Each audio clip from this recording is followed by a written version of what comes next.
Magandang umaga mga idol. So, andito na naman tayo sa trabaho. So, ngayon tuturuan ko naman kayo kung paano mag-display.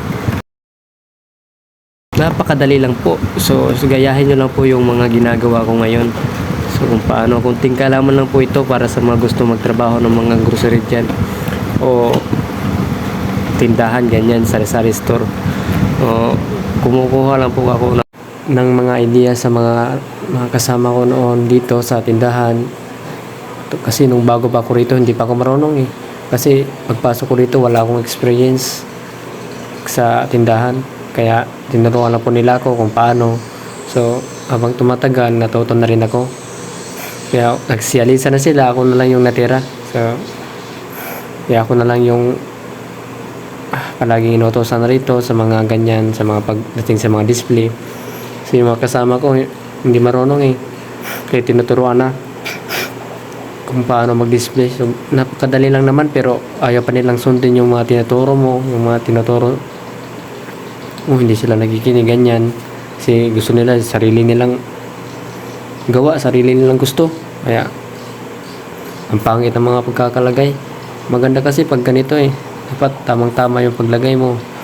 Tamang-tama yung pag-arrange para pag merong mga customer maganda tingnan, ganyan. Hindi yung lagay lang ng lagay kasi ang pangit tingnan. Hindi ka papasa sa mga contest. Charot. Biro lang po. Para maganda tingnan ganyan. So sa mga gustong matuto dyan kung paano, gayahin nyo lang po yung mga ginagawa ko. Habang tumatagal, matuto rin kayo pag matuto kayong mag-adjust at mag-display. Naman tayo mga idol sa mga bagong dating ngayon. So ito po yung Cola Ice Pop Candy. Ito po yung lumating ngayon ng mga deliver. So ito po yung iaakyat natin sa taas at doon natin nilalagay. So dito po natin yan ilalagay yung Cola na Ice Pop. Mabibigat po ito mga idol. Yung isang box nito mga idol 20 kilos yung bigat.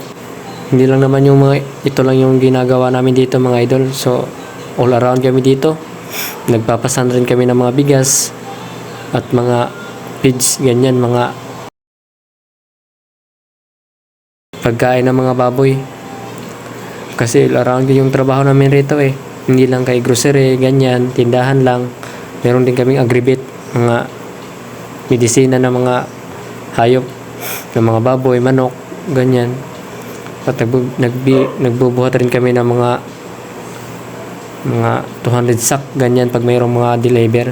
So hindi pa ako nakapag-upload ng ganyang video idol kasi wala tayong cameraman eh. Hirapan tayo sa paggawa ng video. Kaya ganito lang muna yung mga ginagawa natin. So sa mga solid supporters namin dyan, maraming salamat po sa suportahan nyo lang po ako sa araw-araw mga idol. Maraming salamat po.